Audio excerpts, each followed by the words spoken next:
talking to you now about the power of connectivity. Please welcome CEO of True and Vice Chair of our strategic partner, the CP Group, Suphachai Chearavanont. Suphachai. Thank you. Thank you, David. Thank you, Kate. Well, I think it has been a long, long day for everyone here. So may I just say again, hello, all the participants of One Young World. How are you now? You still full with energy? That's great, that's great. That's the level of energy you have to keep. I'm going to talk about true connectivities, but I might disappoint some of you that it's going to be a technology kind of sessions and how technology is going to save the world. But it's not going to be that. I am, again, the CEO of one of the telecom operators in Thailand. I entered the industry in year 1993. So now you can guess how old I am.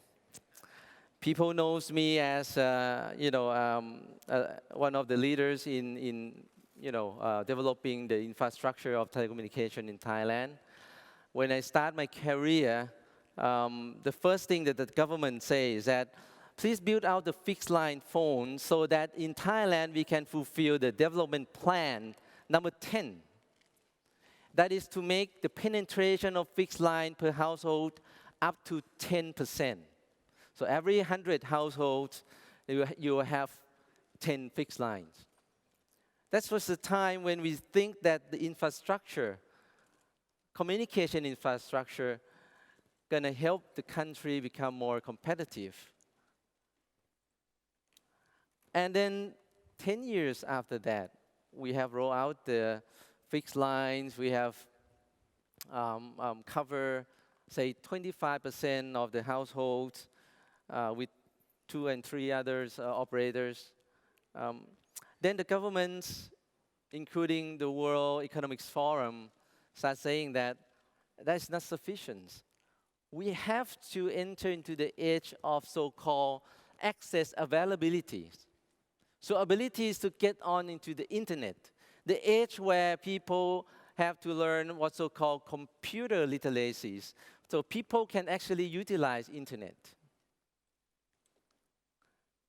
And that's again, we have been addressing the so-called a digital divide. So if we cannot get this access to enough people and to enough households, then we will see, the world moving apart. The countries that are more penetrated, with internet and computer literacies, gonna actually split apart from the countries that are underdeveloped. So the digital divide will actually make the gap even bigger between the world society. Now, 10 years after, so it's now 20 years, people are talking about so-called connectivities. Connectivities. And we are talking about, everyone, the most important tools that we need to have. Can anyone tell me what is it? What is the most important tools for you today? Mobile phone, right? Mobile phone. So it's going to connect everyone together, and people are predicting that there will be the number of sensors or the machine-to-machine sensors that are linked to the network going to exceed the world population in the next 5 years.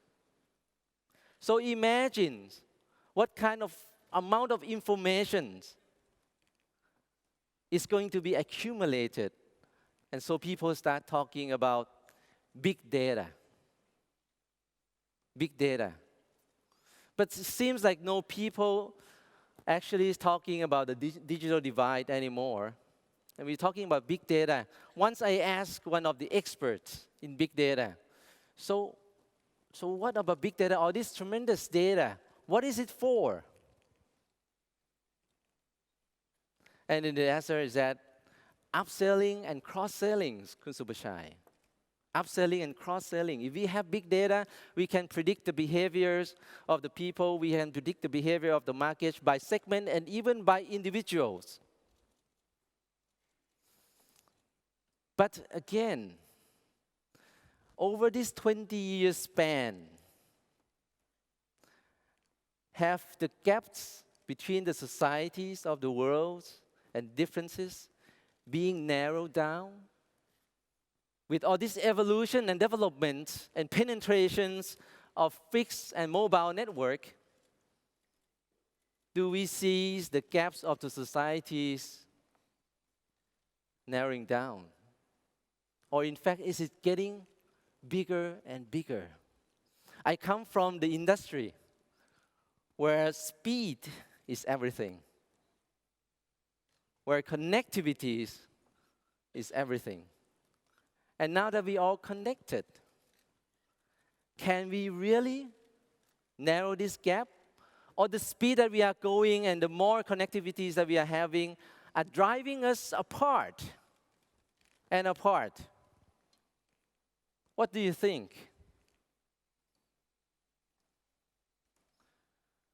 So I'm sorry to say that I'm a bit skeptical about whether we can depend on the technology to lower the gaps of our societies, of our well-being around the world.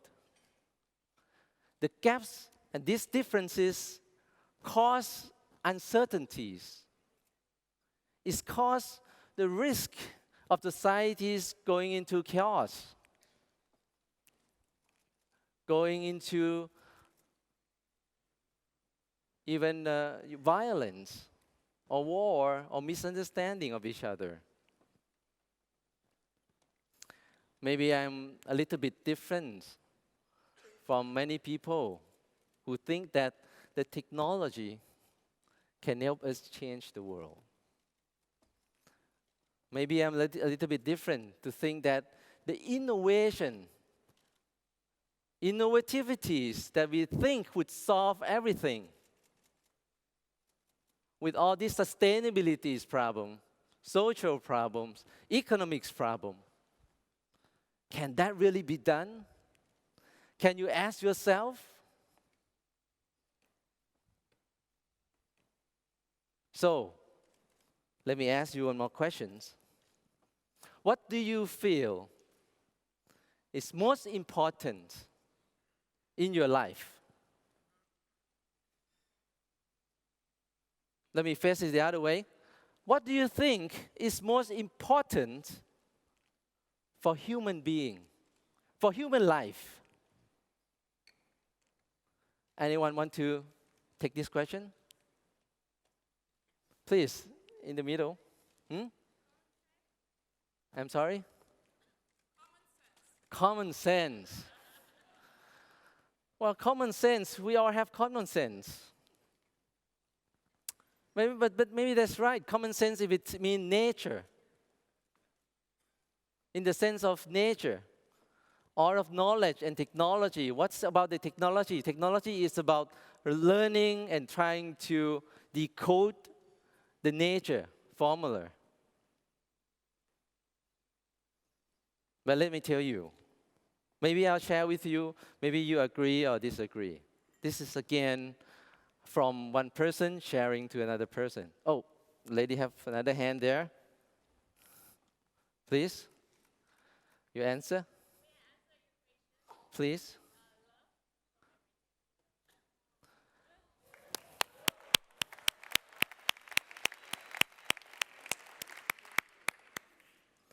Maybe the way to solve all these problems we are addressing at One Young World is right beneath your nose. The answer maybe is not too far away. It's not outside. Maybe it's just right beneath your nose. Maybe it's just in you. A word love seems a little bit romantic. Maybe the word heart. What about heart? You don't have to buy 10 mobile phones to make your heart connected. What the heart can do? The heart can feel what other people feel. The heart is the real bondings of us human beings. Somebody might argue that maybe the most important things, we talked about these words many times in One Young World sessions, the words called security. Maybe security is more important than the heart. Who think security is more important than the heart?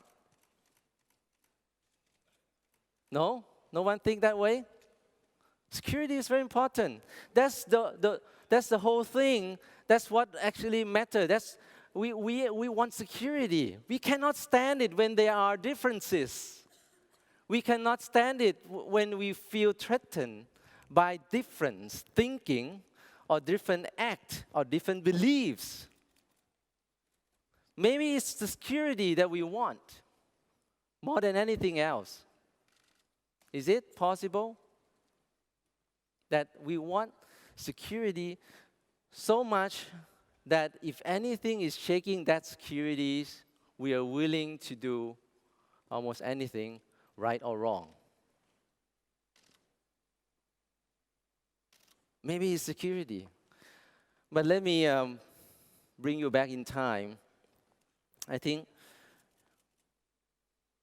if you look at the trail of human being,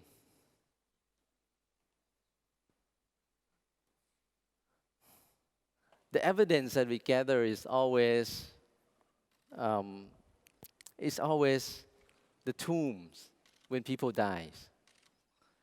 And there are flowers, and there are things, and there are bones left for us to see.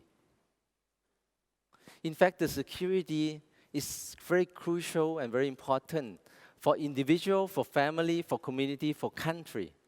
We are fighting each other because of only one word: security and stability. This one word create a lot of issues around the world. Even our thought, our thought intersect each other and we feel threatened by other people's thought. What do we feel? We start to feel fear, right? We start to feel fear. And what's next from fear? The next from fear is we start to dislike and discomfort because we have wrapped ourselves with comfort, with dreams that bring us off the ground. Talking about dreams, is that also important? Security, heart, dream. Which is more important?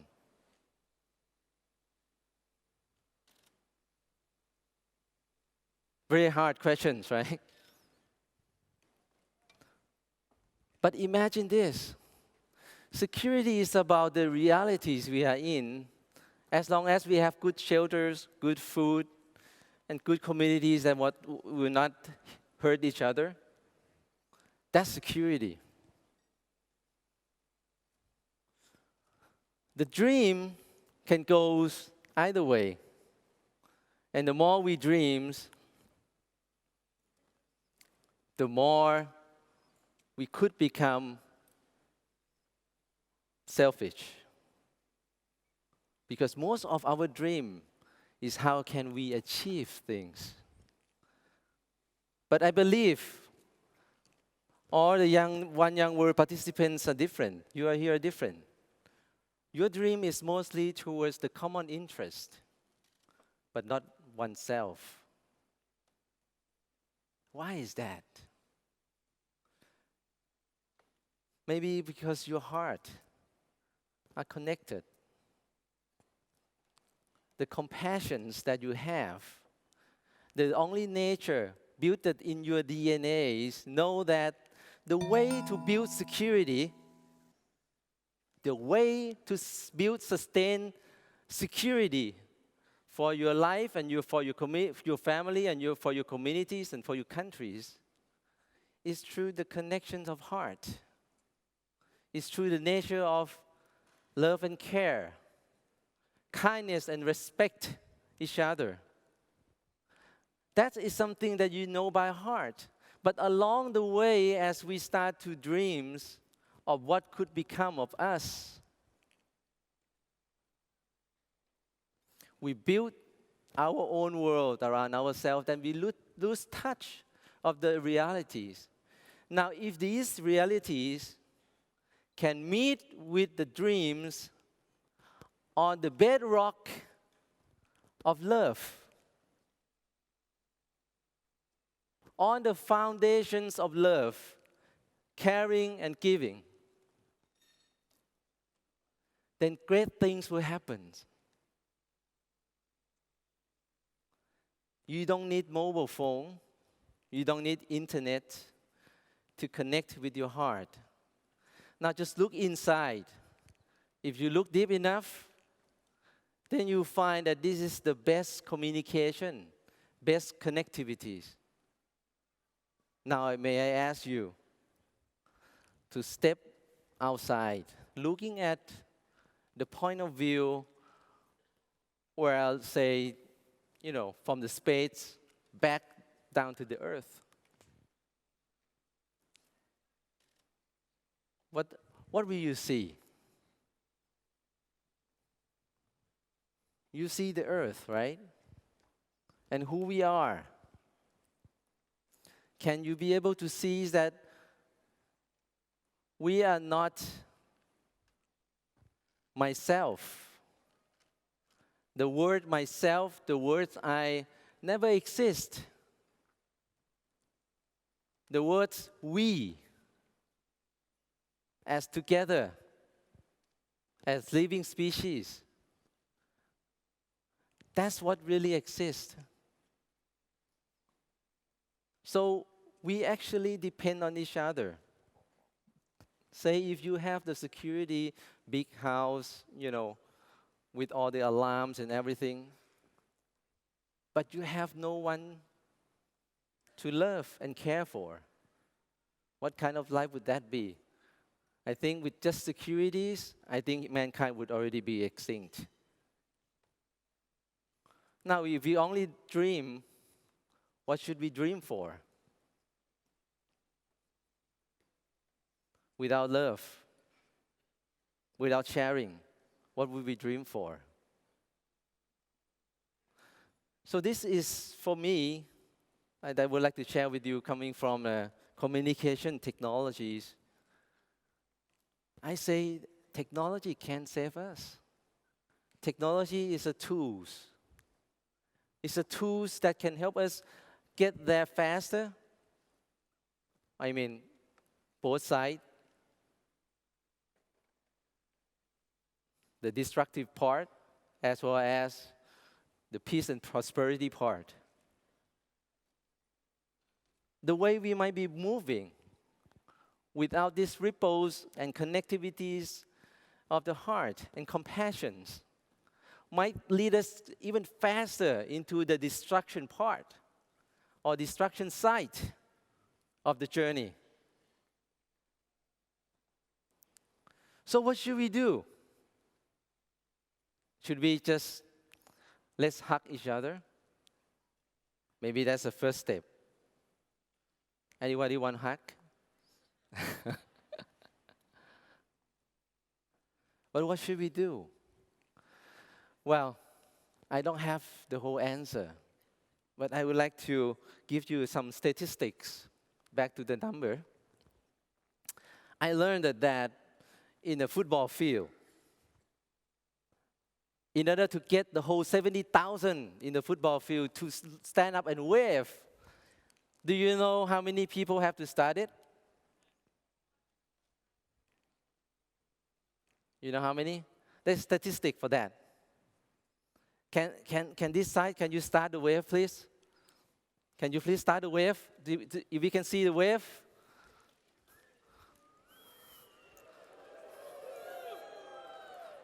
Whew.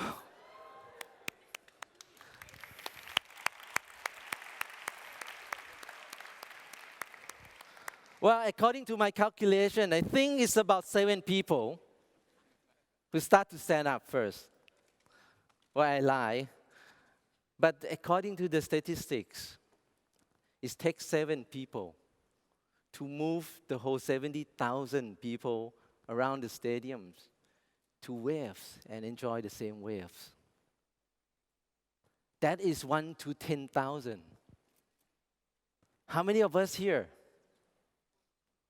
1,500 to 2,000 people? How many it takes to take the whole world to wave? We have what, 7 billions, right? Anyone can do a fast calculation? 7 billion people.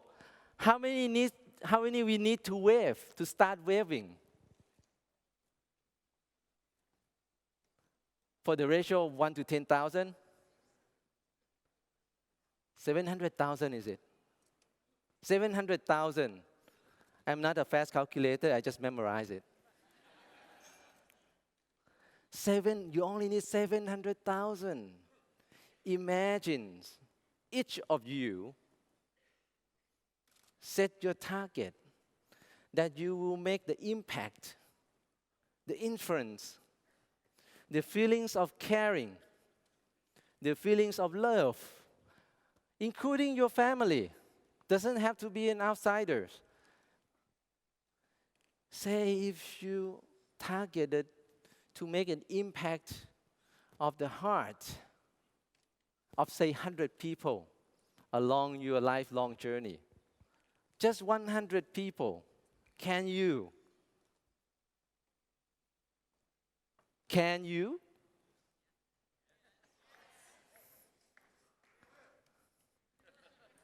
Thank you. Thank you.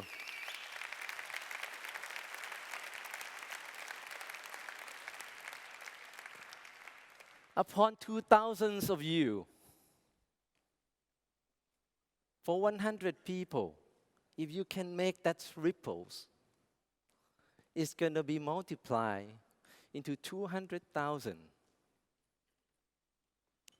And that 200,000 would just only take one-to-one multiplications to get to 700,000.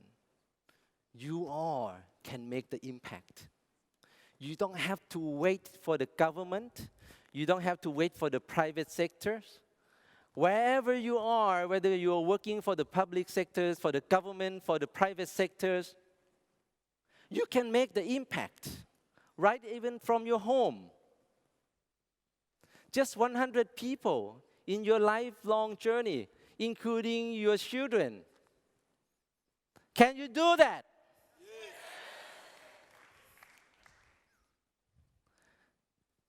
If that can be done, we can change the world. All the technology and innovation will become a great tools toward the right directions. And we can write the new history.